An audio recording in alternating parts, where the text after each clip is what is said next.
Aku berkali-kali mengerjapkan mata saat melihat Mas Agung berada tepat di hadapanku. Ia memandangku dengan tatapan yang mengisyaratkan kerinduan. Ya, aku tidak berusaha untuk berbangga diri. Tetapi begitulah kenyataannya. Sepertinya dunia ini memang sempit. Sebagai seorang penulis, aku mendapat panggilan ke salah satu kampus yang berada tak jauh dari kawasan tempat tinggalku. Ini penampilan perdana selama aku menjadi penulis. Berbicara di depan banyak orang dan juga mahasiswa yang kuketahui adalah orang-orang yang bercita-cita menjadi penulis. Aku tak tahu apa nama perkumpulan mereka. Tetapi yang aku ketahui bahwa mereka adalah komunitas literasi yang katanya adalah mahasiswa di kampus tersebut. Dan di sanalah aku bertemu dengan Mas Agung. Selama bersama dengannya, aku tak tahu di mana ia mengajar. Dia tak ingin memberitahu dan aku pun tak mau tahu. Kita sama-sama cuek jika menyangkut masalah pribadi. Yang penting uang masuk setiap bulannya dan aku juga tak akan banyak bertanya lagi. Bagaimana kabarmu Nara? Tanyanya kala itu. Ya, seperti yang Mas lihat. Aku baik. Aku menjawab ala kadarnya. Mengapa kau di sini Ra? Ia duduk di sampingku. Aku yang sedang menunggu di kursi koridor kampus menatapnya heran. Sebenarnya Ibu Yani selaku orang yang mengundangku sudah meminta agar aku masuk ke ruangannya sambil menunggu. Tetapi aku menolak karena ingin melihat-lihat pemandangan kampus. Ya, meski hanya ditumbuhi banyak pohon.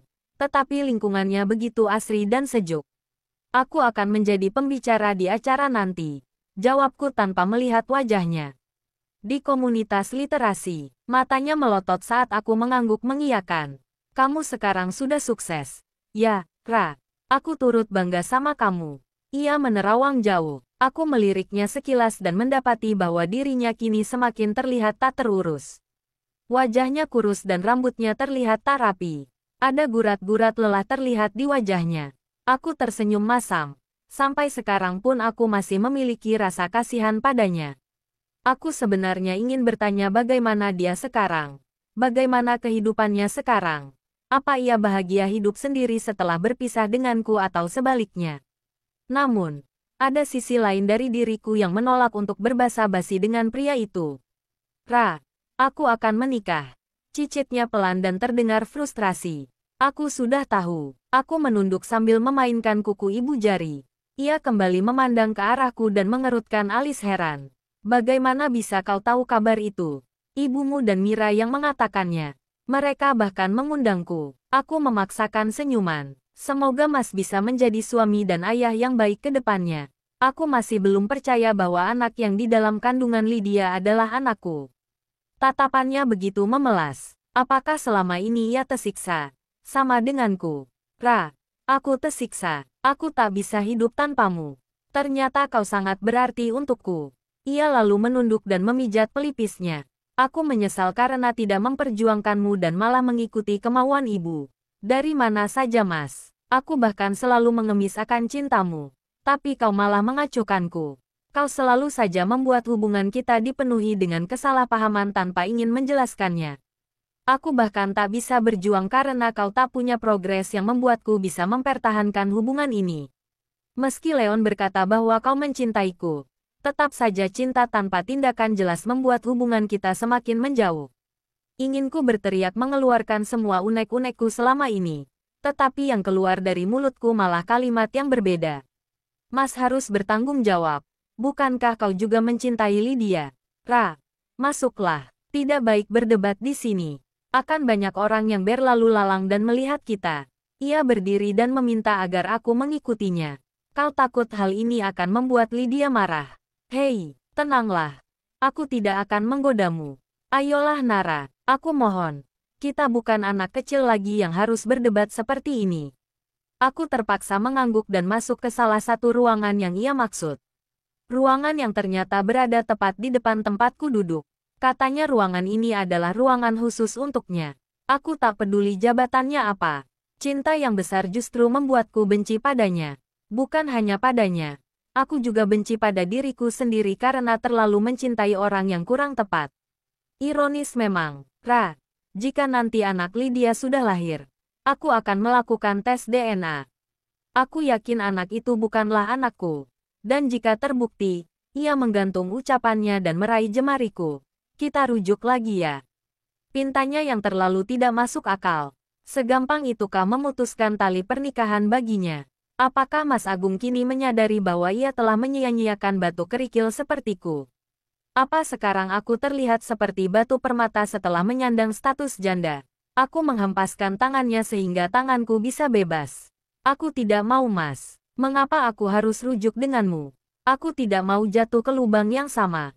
Orang tuamu tak menyukaiku. Semuanya sia-sia saja. Jangan libatkan orang tuaku, Nara. Di hubungan ini hanya menyangkut kita berdua. Aku dan kamu. Hanya kita yang menjalaninya. Aku mendengus jengkel. Benarkah begitu? Lalu mengapa dulu ibumu selalu merecoki rumah tangga kita? Ia tak mau kalau aku hamil anakmu. Ia juga senang karena kita tidak satu kamar. Begitu rendahnya aku di matanya. Apa aku harus menjadi kaya dulu agar dia menyukaiku? Suaraku naik 1 oktav. Kini kamu sudah punya penghasilan kan? Ibu pasti suka sama kamu. Aku menggeleng dan tersenyum kecut. Berarti ia hanya menyukai uangku saja. Jangan pernah membicarakan ini lagi, Mas. Aku benar-benar muak dengan keluarganya dan juga semua drama yang mereka ciptakan. Tidak seperti itu, Nara. Ibu hanya ingin melihatku memiliki istri yang setara. Meski aku tak mempermasalahkan itu. Kau pasti juga seperti itu jika menjadi orang tua. Apakah sekarang ia mulai membenarkan perilaku ibunya? Apa sekarang ia juga menyalahkan statusku yang rendahan ini? Aku memang miskin. Tetapi aku jelas memiliki harga diri yang tinggi. Jika sudah dibuang, mengapa harus kembali ke rumah yang sama? Lebih baik Mas sama Lydia saja. Dia sudah jelas setara dengan Mas. Ya sama-sama tinggi seperti bintang di langit. Sedangkan aku lagi-lagi hanya lumpur di rawa-rawa. Bau dan tak berguna. Nara, jangan bicara seperti itu. Kau sangat berarti. Ya, aku berarti di mata pria yang tepat. Sanggahku dengan cepat dan memotong kalimatnya. Ia kini menatapku dengan tatapan menyala. Apa sekarang dia marah? Atau tak terima dengan apa yang kukatakan? Apa sekarang kau memiliki laki-laki lain? Rahang Mas Agung terlihat mengeras. Gurat-gurat wajah yang tadinya lelah kini berubah menjadi guratan kemarahan. Aku tak menjawab. Hal ini adalah masalahku dan dia tak berhak untuk mengetahui segala urusan yang bersifat pribadi. Kau diam. Berarti benar. Senyum miringnya membuatku tak suka. Ya, aku memang memiliki laki-laki yang kusukai. Aku mulai menantang. Siapa? Kau tak perlu tahu. Yang jelas dia bisa menerimaku apa adanya dan keluarganya juga bersikap ramah padaku. Jelas ini hanya bualan belaka. Sebab ku tahu ayah Rio pun nampaknya tak senang melihatku. Setelah pertemuanku dengan Mas Agung, kini hari sial kembali menyerangku. Kemarin mantan mertua, terus mantan suami dan sekarang mantan enemy. Mungkin sampai sekarang masih bisa dibilang enemy sih, sebab kami memang tak pernah akur sampai sekarang. Kulihat dari kejauhan, perutnya sudah mulai membuncit jelas saja karena ini sudah 5 bulan usia kandungannya. Ada rasa iri yang menggerogoti tubuhku. Iri karena ia bisa merasakan kehamilan yang selama ini juga kumaui. Iri karena Lydia memiliki sesuatu hal yang membuat lelaki yang dicintainya bertahan dan bertanggung jawab. Dan aku iri karena Lydia disukai oleh banyak orang, termasuk Ibu Maya dan Mira. Akan tetapi, aku juga bersyukur dengan kejadian yang menimpaku. Suatu pelajaran yang kupetik dari kehidupan yang telah kulalui adalah carilah tempat yang bisa menghargai dirimu. Bukan hanya membutuhkan kehadiranmu sebagai pelengkap atau hanya dijadikan seperti pembantu. Kamu lihat siapa? Rio mengagetkanku yang masih menatap lurus ke depan. Padahal Lydia sudah tak ada di sana. Ah, aku, itu. Hanya seseorang yang kukenal. Jawabku terbata. Rio mengangguk-angguk dan mengambil satu minyak goreng kemasan dan menyimpannya di troli yang sedang kupegang. Ternyata kamu juga mengenal orang lain kecuali Nina ya? Hei. Aku bukanlah gadis antisosial yang benar-benar tak mempunyai teman atau kenalan. Hanya saja circle pertemanan yang mulai mengecil membuatku tak sering berinteraksi dengan orang lain. Aku memiliki banyak orang yang kukenal, tapi hanya sekadar kenal saja. Tak sampai berteman seperti hubunganku dengan Nina. Jelasku panjang lebar. Semoga saja dia mengerti. Ya, sama saja kamu ansos. Ia tak mau kalah. Hei, itu berbeda. Jelas berbeda. Aku tidak anti pergaulan ya. Hanya malas berada di tempat yang ramai.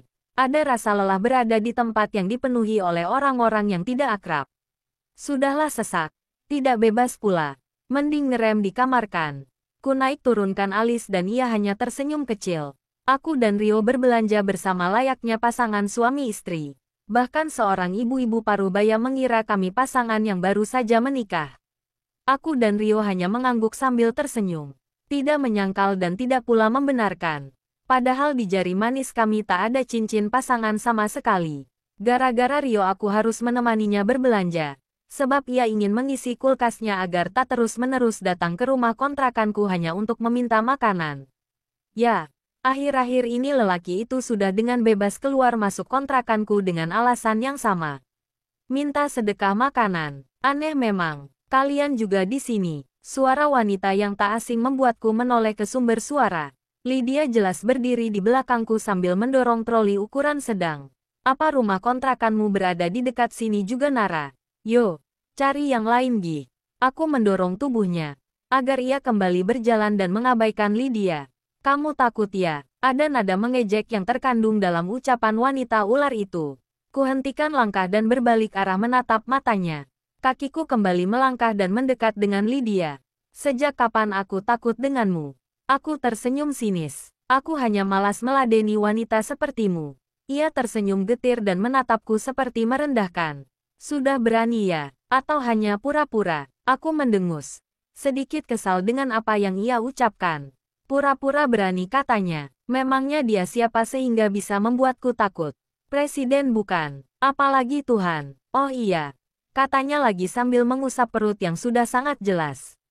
Aku akan menikah dalam beberapa hari ini. Kamu tidak diundangkan. Soalnya aku sudah berpesan sama calon ibu mertuaku. Bahwa kau tak perlu diundang. Merusak pemandangan tahu. Aku tertawa. Hei, meski kau mengundangku. Aku juga tak sudi datang. Untuk apa aku datang ke acara orang yang tidak penting? Buang waktu saja. Aku kembali membalas ucapannya. Kau pasti iri kan denganku. Ia sepertinya ingin memercikkan api. Aku menghela napas kasar. Tolong Lydia, aku tak mau berdebat denganmu. Kau urus saja perutmu yang sudah membesar itu. Iri katanya. Sama sekali aku tak iri. Untuk apa iri dengan wanita yang baru akan dinikahi setelah 5 bulan mengandung? Perut sudah sebesar itu. Apa tanggapan tamu-tamu nanti? Lanjutku tersenyum sinis. Kalian pacaran ya? Tebaknya sambil menatapku dan Rio yang agak jauh dari kami. Aku jelas mengabaikannya saja. Dengan cepat kulangkahkan kaki dan segera menghampiri Rio. Yok ke kasir. Kita ke supermarket yang lain saja. Pungkasku setelah menyadari bahwa kami belum mengambil semua barang yang ada di daftar belanjaan. Dia Lydia kan? Bisik Rio di dekat telingaku saat kami antri di depan meja kasir. Kandungannya sudah jelas banget ya. Dia sudah seperti akan melahirkan saja.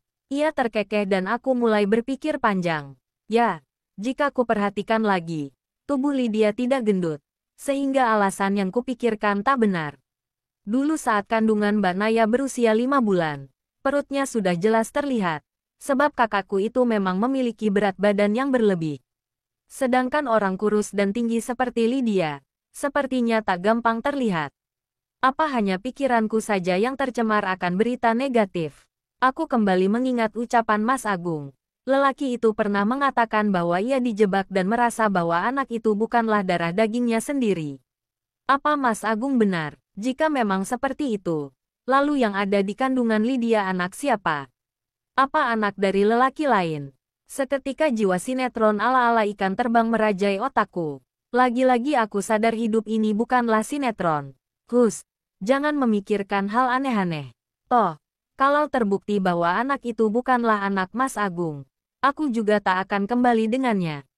Ya, meski dia mungkin mencintaiku, tetapi aku tak bisa hidup dengan orang tua dan saudaranya. Aku lebih bahagia seperti ini. Tak punya tanggungan. Bebas melakukan semaunya dan yang jelas aku tak perlu merawat bayi besar seperti Mas Agung. Aku berjalan mengikuti Rio yang membawa beberapa kantong plastik putih. Katanya dia mau melakukan tes DNA setelah bayi itu lahir. Lanjutku tanpa memperhatikan perubahan ekspresi pada raut wajah Rio. Rio menyimpan kantong-kantong plastik di bagasi mobil dan menutupnya dengan kencang. Aku cukup tersentak dan mengalihkan perhatian pada Rio yang mulai membuka pintu dan masuk ke kursi kemudi. Masuklah. Kau masih mau di sini. Ketusnya dan membuatku sedikit tak nyaman. Apa yang membuatnya tiba-tiba berubah secara drastis? Padahal semenit yang lalu ia masih tersenyum. Aku duduk di kursi penumpang dan memasang sabuk pengaman. Loh, kita tidak ke supermarket lain yo. Aku sedikit heran. Karena rencana kami ingin mampir ke supermarket yang tak jauh dari sini. Tetapi Rio malah memutar mobil dan melaju ke arah jalan pulang. Tidak perlu. Aku lelah. Lah, tidak ada angin. Tidak ada hujan badai. Kamu kok tiba-tiba berubah? Aku ada salah. Tanyaku to the point. Takut-takut jikalau aku memang salah bicara. Kamu masih sering bertemu dengannya. Nada bicaranya masih sama. Aku tahu siapa yang ia maksud. Selama resmi bercerai, Rio tak pernah menyebut nama Mas Agung. Ia hanya mengucapkan kata, dia, saja dan aku sudah paham maksudnya. Aku menggeleng. Kami tidak sengaja bertemu. Kau tahu kan saat acara di mana aku jadi pembicara di salah satu seminar yang membahas tentang dunia literasi di salah satu kampus. Aku baru tahu bahwa kampus tempat mengajar Mas Agung adalah kampus tersebut. Kami hanya tak sengaja bertemu dan saling menyapa. Tak ada maksud lain. Tunggu, mengapa aku harus menjelaskan setiap detailnya? Jangan terlalu meladeninya. Aku hanya bisa mengangguk seperti hewan peliharaan yang patuh pada tuannya.